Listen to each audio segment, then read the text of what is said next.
তাল ফুরিয়ে যাবার আগে এই রকম একটা রেসিপি আপনারা বাড়িতে ট্রাই করে দেখতে পারেন। সব্বাইয়ের পছন্দ হবে, ছোট থেকে বড়।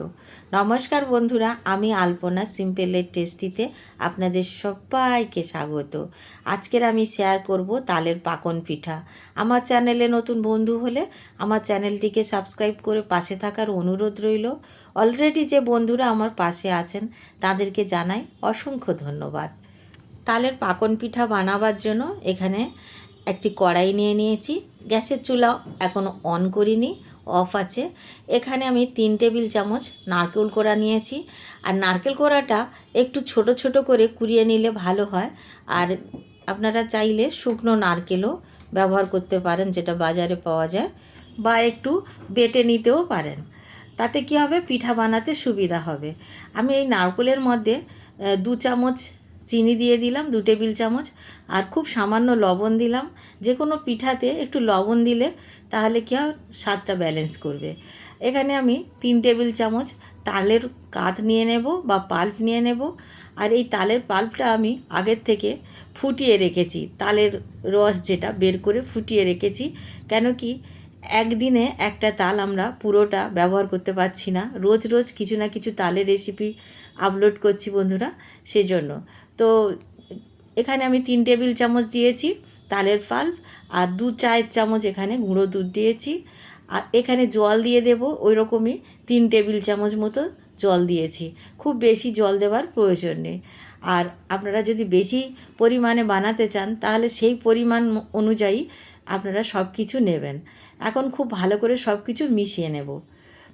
আর গ্যাসের ফ্লেমটা আমি অন করে দিয়েছি, অন করা ছিল না, পরে আমি অন করে দিয়েছি সব কিছু দেওয়ার পরে। খুব ভালো করে নাড়াচাড়া করে নেব আর ফুট ধরার অপেক্ষা করব, মানে বয়েল আসার অপেক্ষা করব। এখন বয়েল আসতে শুরু করেছে, আপনারা দেখে নিশ্চয়ই বুঝতে পারছেন বয়েল এসে গেছে।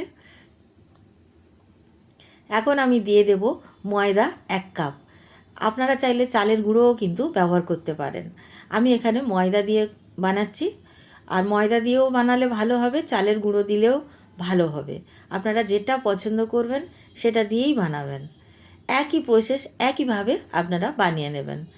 ময়দার জায়গায় শুধু চালের গুঁড়ো দিলেই হবে। নাড়াচাড়া করতে করতে একটা ডোতে পরিণত হবে এইভাবে। গ্যাসের ফ্লেম এই পর্যায়ে কিন্তু আমি লোতে রেখেছিলাম। আর এইভাবে ভালো করে একটা ডো বানিয়ে নিয়েছি। এখন নামিয়ে নেব।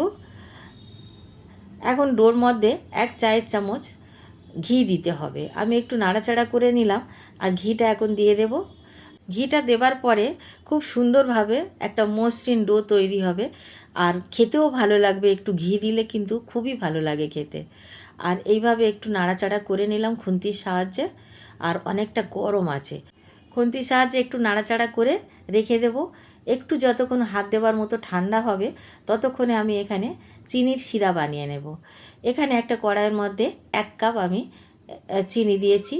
আপনারা কম বেশি করে নিতে পারেন, যেমনটা পছন্দ করবেন। আর 1.5 কাপ জল দিচ্ছি।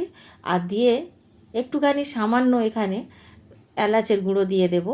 আর এখন আমি অপেক্ষা করব যে চিনিটা গলে যাওয়ার জন্য। খুব ঘন যে শিরা তৈরি করতে হবে তেমনটা নয়। এখন আমি এলাচের গুঁড়ো দিয়ে দিলাম আর ভালো করে নাড়াচাড়া করতে থাকবো। ভালোভাবে ফুটে যাবে আর চিনিটা গলে যাবে, ততক্ষণ আমি নাড়াচাড়া করতে থাকবো। দেখুন এখন বয়েল এসে গেছে, ফুটতে শুরু করে দিয়েছে। এখন আমি চিনিটাও গলে গেছে। এখন গ্যাসের ফ্লেম অফ করে দিয়ে নামিয়ে রেখে দেব।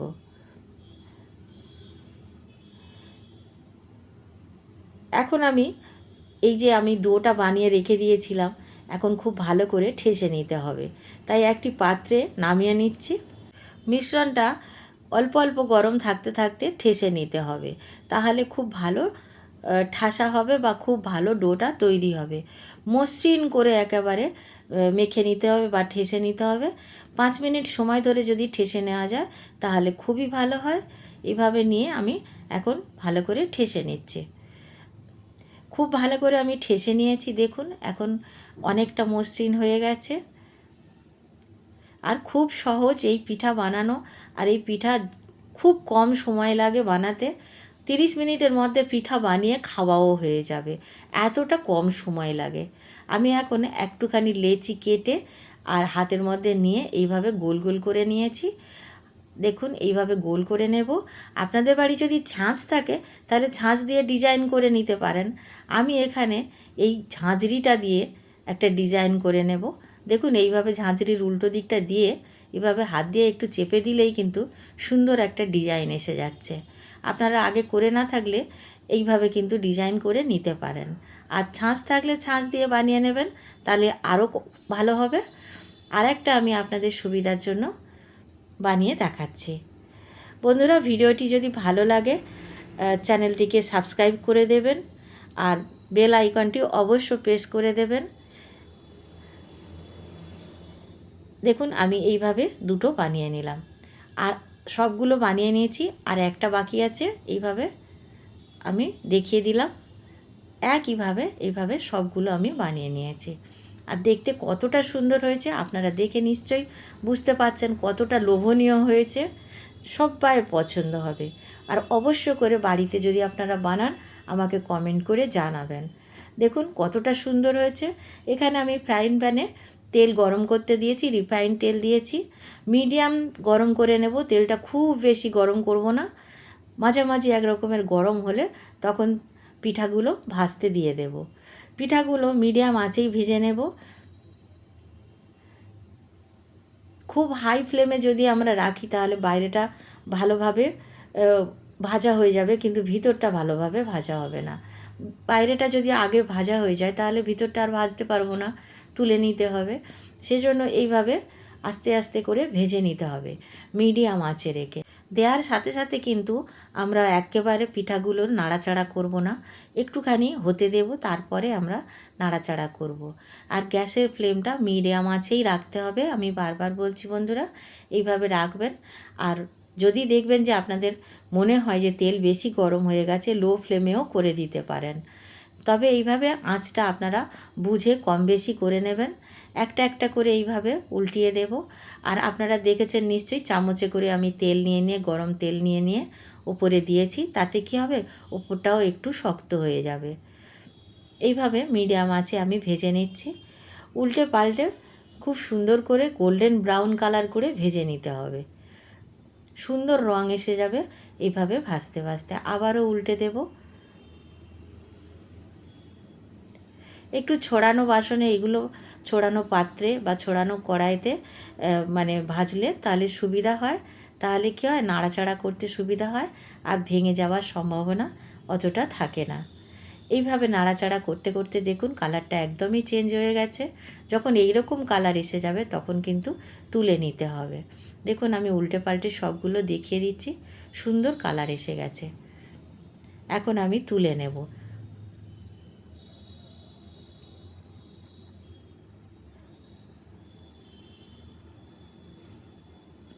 সব পিঠাগুলো এইভাবে তুলে নিতে হবে আর তেলটা খুব ভালো করে ঝরিয়ে নিতে হবে।